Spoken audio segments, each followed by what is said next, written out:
Hello, you're listening to Digital Disruptors, a PMW mini-series featuring winners from this year's 30 Under 30 Performance Marketing Awards and addressing the gap between this generation and ones that have been in the industry years and years before them. In this episode, I'm joined by Clotilde de La Noue, Acting Head of Digital and Performance Marketing at the Financial Times, Lydia Wigley, Paid Media Strategy Director at Croud, and Tom Chandler, Founder and Director at the Digital Lighthouse. We spoke about how paid media and PPC strategies have evolved with more automation and AI being used, the importance of diversifying your channels and working collaboratively with different teams, how to get senior leaders to listen to you, and more. It's not an episode you'll want to miss, so stay tuned. Lydia, Clotilde, Tom, thank you for joining me. Clotilde, we're going to start with you. You said in your 30 Under 30 profile that paid search is your first love. Yeah. And I wanted to check, when did you first realize that? I think it's when I started working, to be honest. I had no idea what paid search was. I just, left uni, wanted to get a job, applied to so many different jobs. First job that said, we want you was this one. So I was like, okay, I'll try it. And then I just kind of, really enjoyed it. I think I really liked the idea. And also at the time it was very manual. I'm not that old, but it was still over 7 years ago. So at the time it was a lot of manual bidding. You had to understand that the fact that you're putting, your CPCs up, it does this, it does that. So there was just a lot of logic to it. And as a person where my mind works in this sort of logical way, it just made complete sense. And then obviously as I kind of developed in other roles and things like that, I was able to play around with, paid social and other channels, but they're just not as fun. It's just not as logical. It's not as I feel like it's always in my mind, I'm paid search is more complicated. So the rest just feels more simple. So it's just, I just really like PPC. It's really lame, but I really like it. And Lydia and Tom, have you had similar experiences in your own workplaces? Yeah, similarly started in PPC and have more recently branched out to different channels. And they have their other benefits. It's that fun to think about creative rather than just keywords. It's fun to think about audiences rather than just being a demand-led channel. But I think PPC very similarly just sort of clicked for me quite early on. And I think as it's evolved, it's also become complex in different ways. And I think that complexity is what keeps a lot of us interested and really engaged with what we do day to day. I went to university and did 2 degrees in computing and information science. Didn't particularly enjoy it.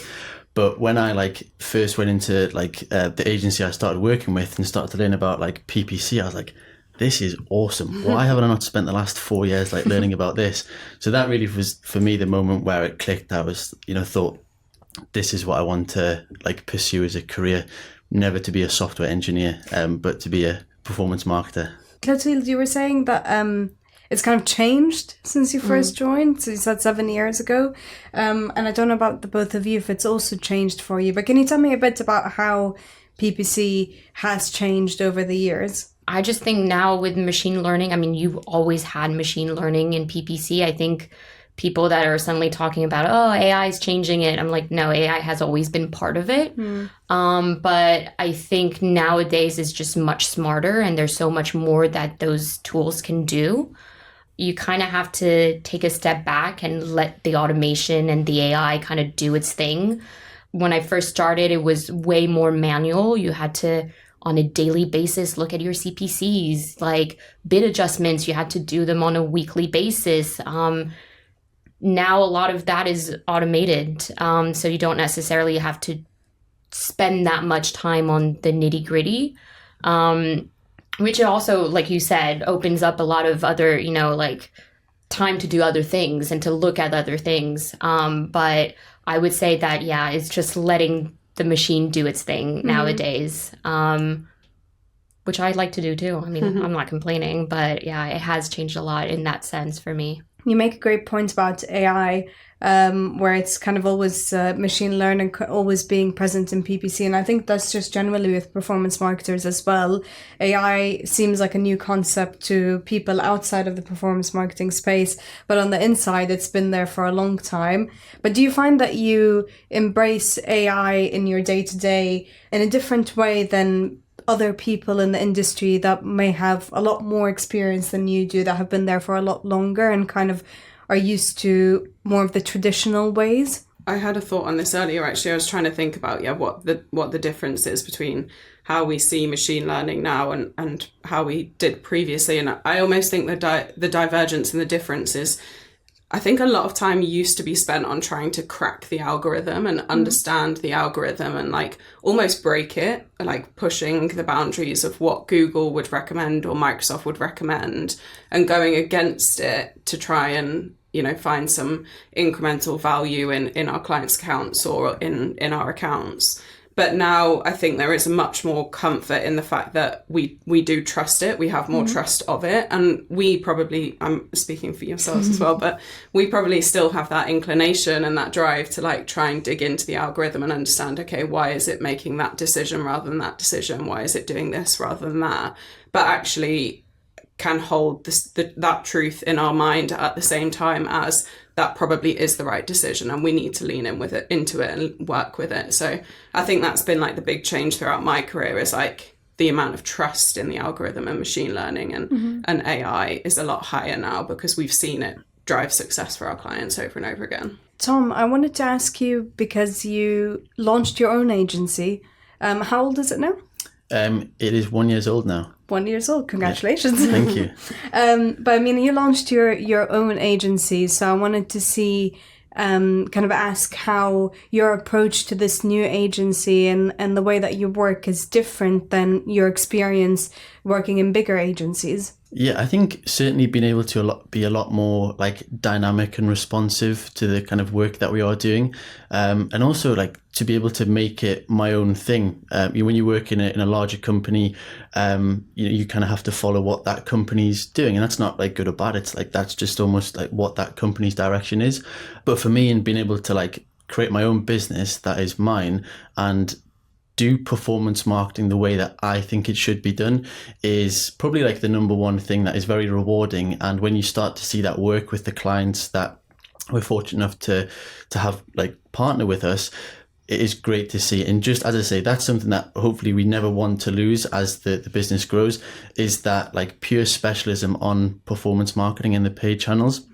And to do performance marketing the right way and the way that I have like the vision of what it should be done from like client management, but also for like making sure that what we're offering our clients is as close to best in class as it can be. As someone who's still relatively young in the industry, 30 under 30, what is your best approach to performance marketing that's different than other people? Yeah, I think really, really like trying to like push the boundaries of like looking forward, like for what clients are expecting. The big one that I would say, like to give an example, would be the whole, what I've seen in the last 12 to 18 months with like web analytics and like privacy compliance, but also just the sheer complexity that agencies have found, but also businesses have found in being able to understand and own their data. That is something that I prioritized above all else. We could, speak all day talking about performance strategies for creative or PPC campaigns, but at its foundation, if like that data that we feed into the campaigns isn't good or doesn't work, or it's causing months of delays for clients to get things set up, that I think is a real pain point that I would like to say that the clients that have worked with us in the last year have had a much more seamless journey of being able to understand their data, go through difficult technical deployments when kind of running marketing channels, because if it's not, it can be very expensive and very frustrating. And that's something that I've seen at an agency level across the UK, but also for in-house teams that manage their performance themselves. I wanted to ask for the rest of you, in the world of PPC and paid media, what kind of traditional ways of working across those areas kind of stay very relevant 10 years later, 20 years? Which ones are the ones that just never go out of style, ones that will always work? And what are things that you think might be a bit outdated? I was going to say about the ones that still stand. For me, it's that rigor. I feel like kind of more traditional methods of PPC was because there was so much scrutiny on the data. We had such a wealth of data and we were looking at it day in, day out, and we really understood, you know, exactly what was happening in our accounts every single day. That still stands. Now, we don't have as much control over it and we don't have as as many levers to pull in reaction to it. But in regards to the kind of more traditional elements of performance marketing that I think still stands, for me, it's the foundation of really close monitoring and real rigor that performance marketing is based on, that I think is still really important today, but in different ways. So historically, that might have been carefully monitoring keyword level CPCs and impressions, etc. Now we hand that over to the machine, but that rigor for me should still be applied, just more now in regards to testing. So testing previously might have literally been, changing your keyword CPC day to day and see what the reaction was day on day over a couple of weeks. Whereas now we're talking big tests that can have a lot of channels involved and have complex data integrations, and the measurement of those tests is so much more complex that it still requires that really traditional rigor and kind of passing out of all of the possible hypotheses and possible outcomes. So I think there's still that's still a really key part of performance marketing is it's not hands off as some people from the outside can see. It's just that our rigor and our focus and our attention is applied in completely different ways. And what about the outdated stuff? I'll leave that to you guys.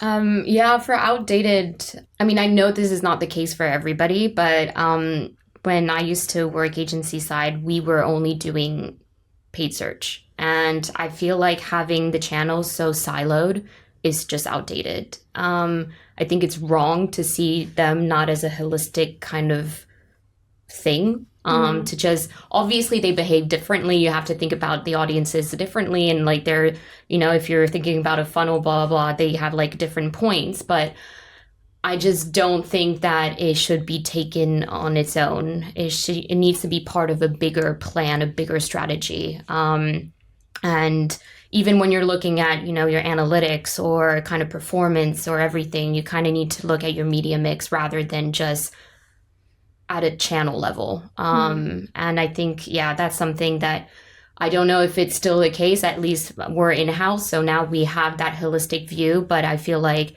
everything I do at a PPC level makes so much more sense now because I have that ability to see everything. In the past couple episodes that we recorded, we had one focused on SEO and we had another one focused on data-driven strategies, and the theme of collaboration and working across multiple teams came up in both episodes. And I think that's very important. That's a very important trend moving forward, where it doesn't work anymore where you have teams be separate or you just focus on one thing.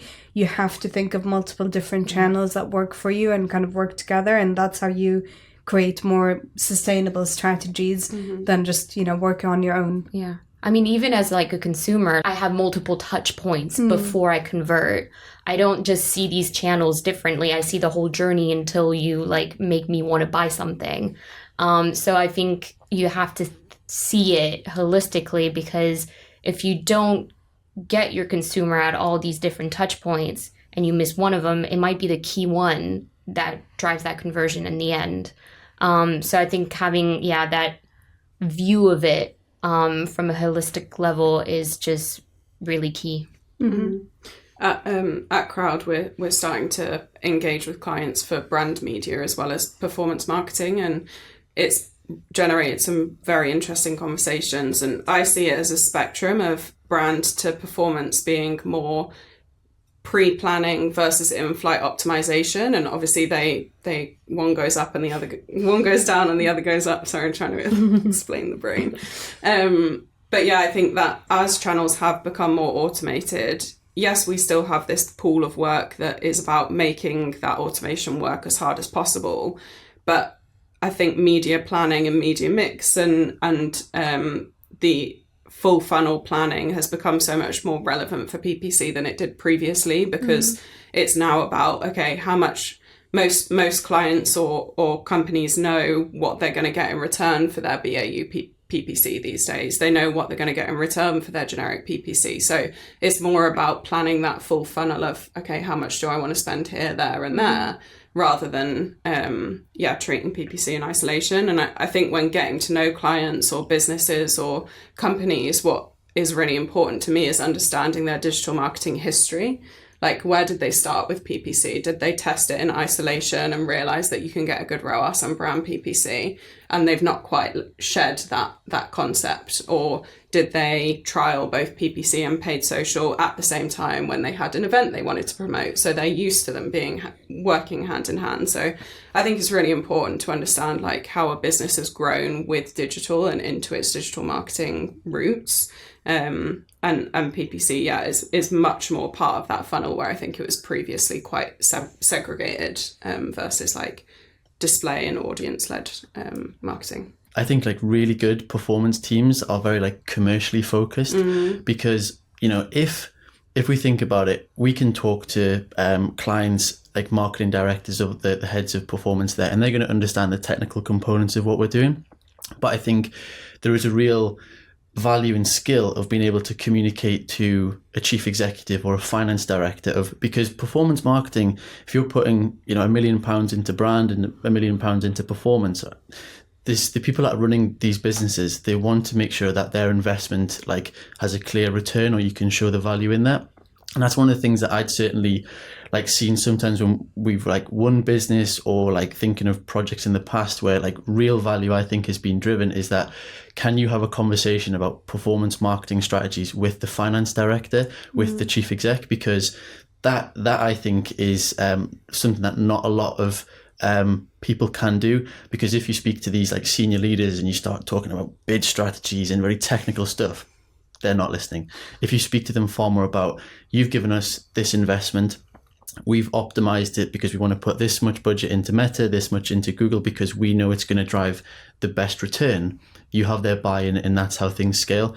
If you overcomplicate things and make it confusing, they're potentially going to be less likely to increase their budgets because they've got that air of doubt about that. And I think that's one of the things that I certainly found with some of the kind of senior PPC managers I met when I was starting out in my career. They were very technical, but they weren't necessarily commercially focused on the client's ultimate end game. And how do you get them to kind of change that mindset, or how do you get them to listen? As in the like senior leaders? Yeah. I think it very much comes from the communication style that you have. So for example, the say performance review pack that you put together for a marketing team needs to be like much shorter and much more concise if that's been shared at like an exec level.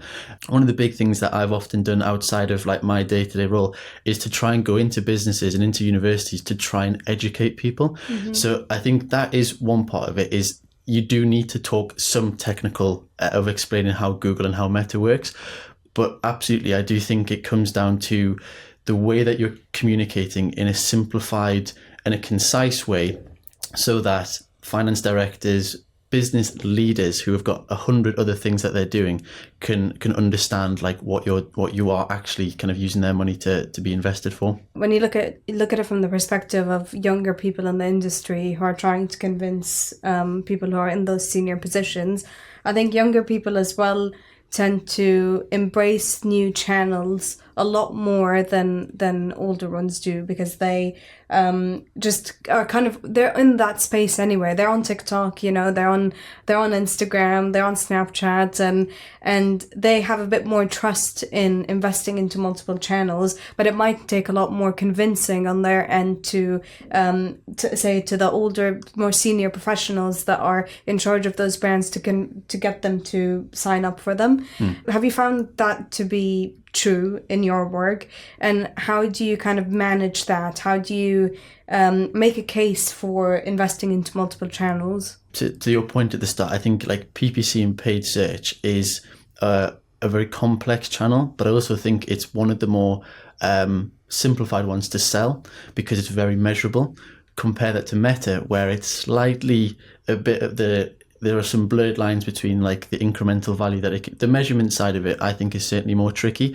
And we've had conversations with clients where it's like, you're not running any like paid social. They're like, yeah, we did it 4 years ago and like doesn't work. And that is a very outdated view of things where when you think about how much has changed like in our space in the last 4 or 5 years anyway, but in particular on Meta, that is certainly an obstacle where you have to like educate the client on the value that it has, and also being really clear of what are the parameters, like what does success look like. If you set the success parameters for paid search onto Meta, like for example driving a specific return in GA, like you're going to get into some issues there if you're trying to compare like the returns you get. Something I've certainly found is that reluctance to like reactivate channels or going to new channels if they've been burnt in the past or if they're uncertain about it. Whereas like a younger generation, they're like, yeah, let's try TikTok, let's try this new channel, let's like try it all. Whereas I say that's maybe sometimes a challenge for other maybe leaders within businesses that haven't had that experience. You know, when the news was coming out about the TikTok potentially being banned in the US, and I think younger influencers on the app were a lot less scared about TikTok being banned because they're like, oh, it's fine, we'll move to Instagram and we'll just get our audience to follow us. And it wasn't as big of a deal to them as people who are working in brands and them thinking that, oh no, we need to rethink our whole strategy. As I mentioned, our team is an in-house team, and we do work for a company that's quite old school. So it is sometimes hard to convince upper management to want to or be okay with us testing new things. But at the same time, I think one thing that has helped for us is having a clear kind of testing framework, a clear understanding of, you know, what we're going to do, how we're going to measure it, and what we're going to do if it's positive or negative, the results. And because we've kind of always been very good at sharing that data and testing new things and being very transparent about it, we actually started creating this sort of culture where it's okay to test. Obviously, we're not spending a ton of money and we're not going to, you know, put tens of thousands of pounds behind a test, but we are trying little by little, and every time we're kind of getting closer to a full yes. Another thing that's interesting in terms of kind of convincing people that I've seen is that a lot of our activity is actually B2B. And it's sometimes quite hard to convince someone that's so B2B that a B2C platform might be a good way to reach the audience. So that's where we found it kind of tricky at first. It's like, we've tested TikTok, but a lot of people are thinking, but TikTok's not at all the right audience. Like, we want more senior leaders. We want, you know, budget owners to come to our events and things like that.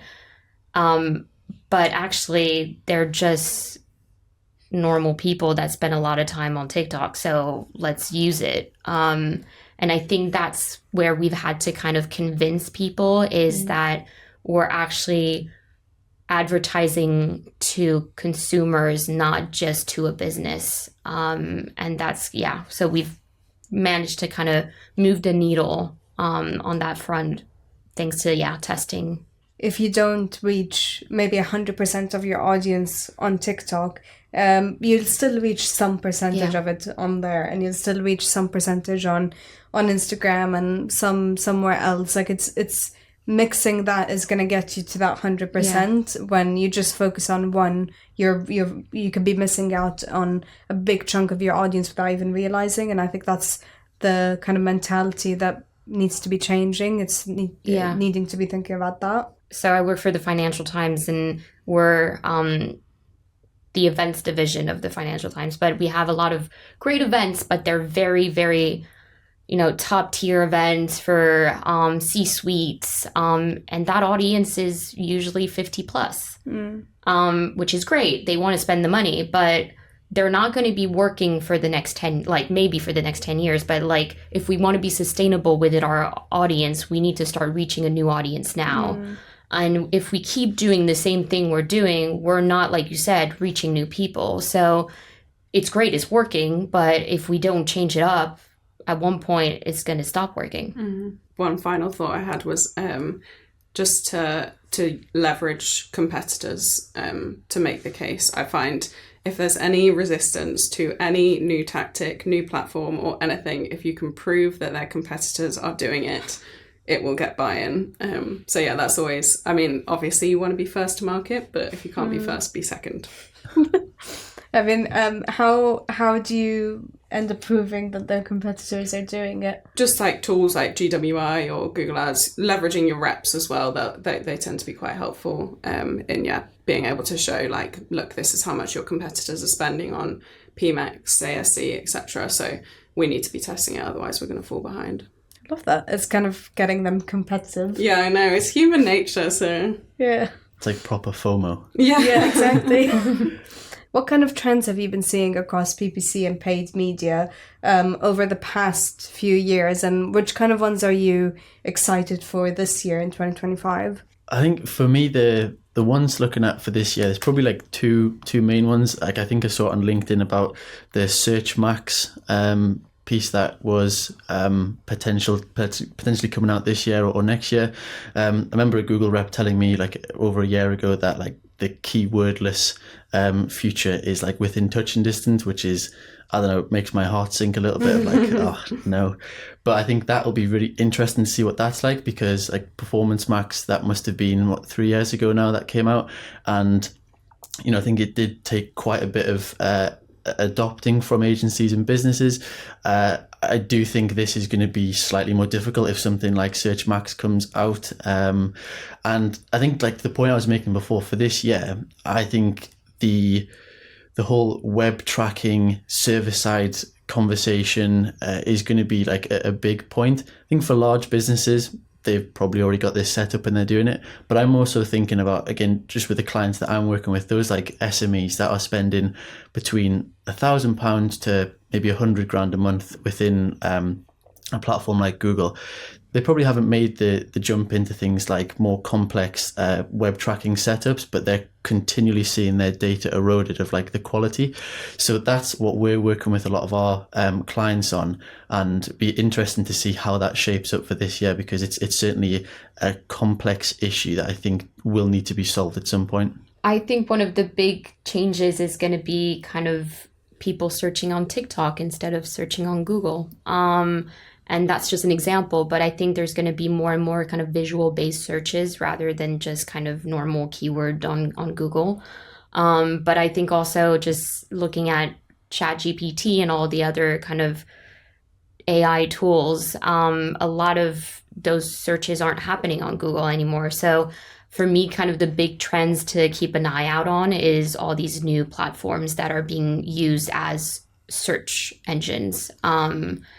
And just making sure that as a brand, you're there when people search for you. Because everybody's saying, you know, like, oh, GPT is going to change the whole landscape of search. Nobody's going to use Google anymore.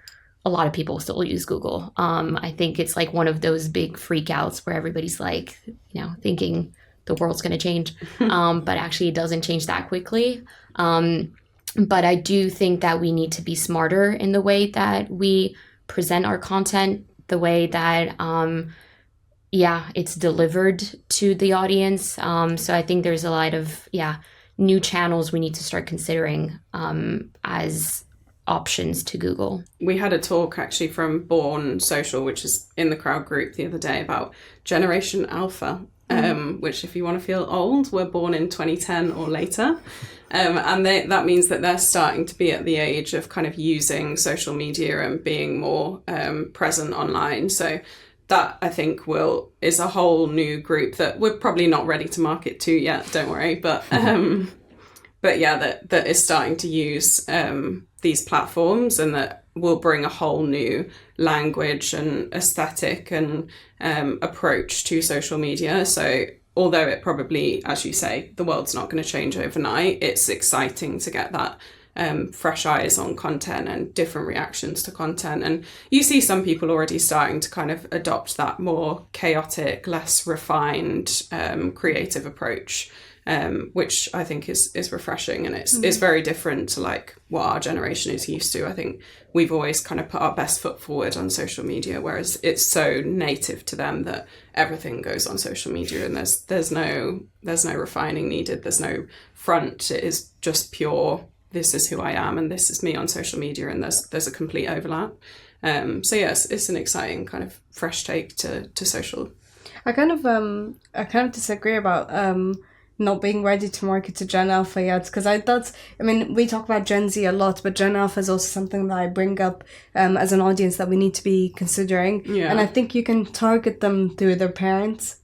So when you start thinking about who their parents are and what could they be interested in, and they could pay for it, I think that's the way to start targeting to them. But I very much agree, like looking at different audiences, different channels, different tools, it's all about change, and kind of embracing that change and learning to be adaptable and going with that, rather than thinking that your traditional ways are just going to be sustainable, because nothing like that is ever going to be sustainable. And thinking about what your brand will mean to those people, like it's so easy with our biases to, think about our clients and household names that are like very normalized to us, but will that generation even have had a touch point with your brand, and will they even know like who they are and what they stand for? So the share of voice and share of mind is completely different generation to generation. So just like starting to plant those seeds of like, what will Timberland, Dickies, Compare the Market mean for the next generation? What is a moment in your career so far that you've had where you've realized PPC or paid media, that works? Like, that actually works. I'm going to get results with this. And when was a moment when you were like, ugh, I don't really know. I don't know how to feel about this. Maybe I need to kind of be thinking about other areas. For me, of having like started my own business, like there really is no fallback. Whereas like I worked at a large agency. So if something didn't maybe go to plan, there's always like your boss or like a team of people that could help you. Whereas now it's just me. So like if client performance is good or bad, it like falls on my shoulders. And I think when we first started doing like our like client performance reviews after the first quarter or things like that, and you start to see that like we did that year-on-year change, or we've fixed all this data, or we've done all these things, that to me was like a really like a moment where you go like, oh, this is very real, and everything I've learned in the past, I wasn't just making it up, and it's actually like able to see it to be formed. So I think that's certainly on both sides of it, like as high as the highs can be when like you've got clients that are like absolutely smashing it, go the other way where you have clients that are struggling for performance and you have to figure it out. You don't necessarily have the same resources of like 100 people agency to fall back on. It's like you got to go and figure that out. So there have been moments certainly at the start where it's like, whoa, like this is very real when things aren't going to plan. But like if I look back now and it's only been a year, those are like really pivotal moments, because once they're fixed, like then you can like roll that out across a number of different projects that we've had. So yeah, that probably would be mine. But as I say, over the last year, we've very much felt both sides of that. I'm assuming it's a lot of pressure to be on that side, but also a lot of freedom at the same time. So it's exciting to kind of see what you're going to be coming up with, being in that sort of position where you're in control and just kind of going all out. Yeah, definitely. I think like pressure, like when I was like 21, 22, when I was like, I had my first role within like an agency, and you speak to your friends about it, it's like, oh, I'm managing £50,000 a month of like PPC spend. They're like, what? And after a while, you kind of become quite numb to it, and that pressure, you just get very used to it. So you go from managing 50 grand a month to maybe 500,000, something like that. And there's definitely pressure there, but you just become a lot more like accustomed to it, of how you deal with it. So, and there's a lot of like principles of just do best practice, and it doesn't matter what the budget is really at certain points. Like best practice is best practice.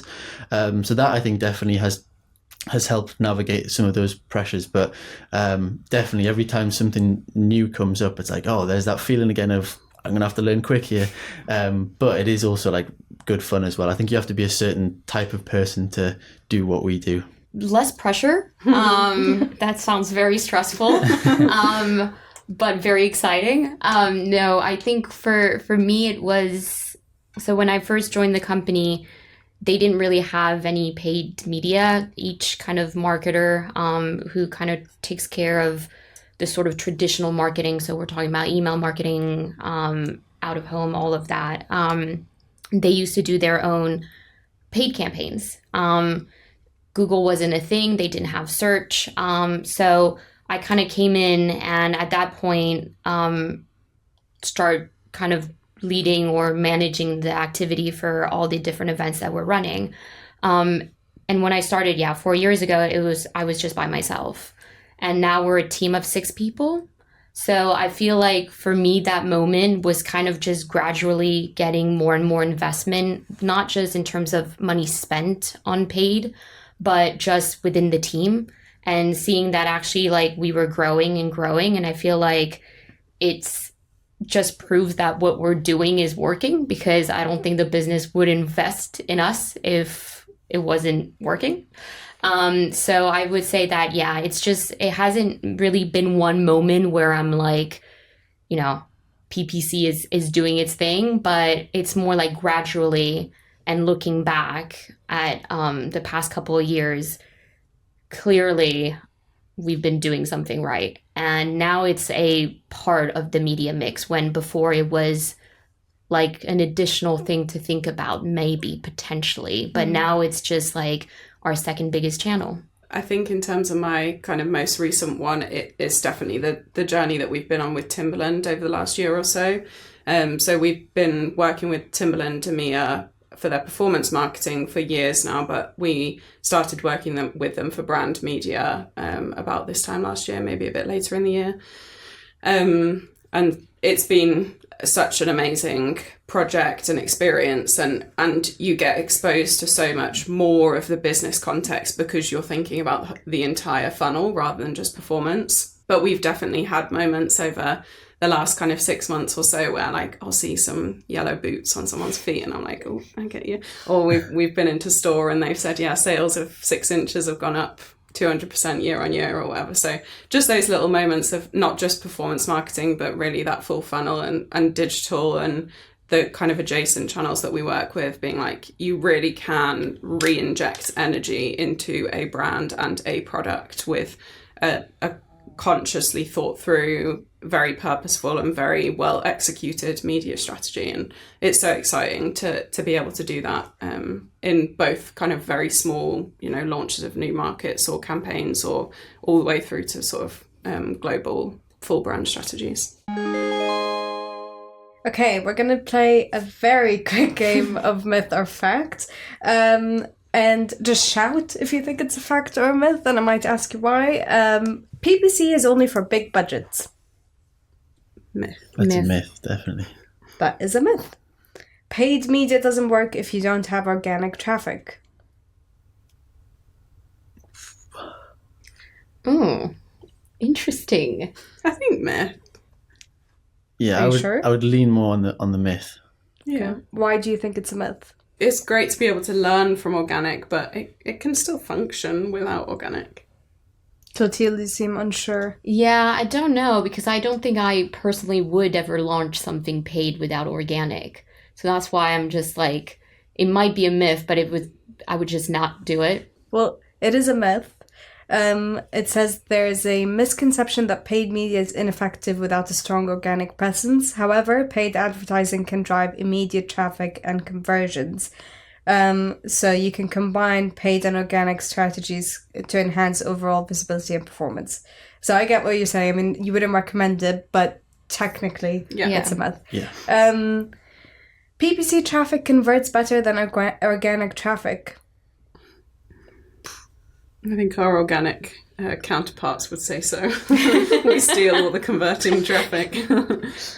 I would say myth. Yeah, I would say myth. Yeah, I would say myth. That is actually a fact. Oh. Is it just because the conversion rate is better? But Yeah. then the volume might, I don't know. Well, paid search visits are actually 50% more likely to convert compared to organic search visits. Fear the algorithm. That's one of them where it's like, yeah, but it depends. Like, We'll do it. We'll work on it together, I swear. I think that's how it is with most of them, though. Is I think even just in performance marketing generally, nothing is a myth and Yeah. nothing is a fact. Like it will just depend on the very specific situation it's in. We've got 2 more. Once you launch a PPC campaign, you can leave it and forget it. No. that's Oh, it. no. You're very sure about this. Yeah, that would be terrifying. Why would it be terrifying? Well, if there's like thousands of pounds, millions of pounds being put through a marketing platform and no one's looking at it, that's pretty terrifying to me. Yeah. Fair enough. Or I'm just thinking of the example of, Corona, the beer when coronavirus happened. If you just left it and didn't do anything, all the searches for coronavirus would have been for Corona. And you're just like, nah, you need somebody to check that. So that was a myth. And then the last one, PPC ads can significantly boost brand awareness. I wouldn't say significantly. Okay. Knowing how these questions are, I'll say that's a truth. Yeah, fact. Myth. It is fact. Even though paid ads are often seen as performance driven, they can increase brand awareness by an average of 80%. So PPC isn't just about immediate conversions, but also could be about long-term recognition. Why do you think it was a myth? 80% seems high. But again, Knowing it could how depend on hard it different is to sources. I know, but knowing how hard it is to shift like unaided brand awareness 2 percentage points, that seems high. But I'll agree to disagree. We'll put it as another one of those. It depends on the situation. Okay, and that was that. Thank you all for joining me, and I'm excited to see what other stuff you get up to in the future with PPC and paid media. Thank Awesome. you. Thank you. Thanks for having us. Thank you for listening to Digital Disruptors. New episodes of the miniseries will continue to come out fortnightly alongside the main show, Performance Marketing Unlocked. So make sure to stay tuned, and I'll see you next time. This episode was produced by Nav Pal, studio manager at Haymarket.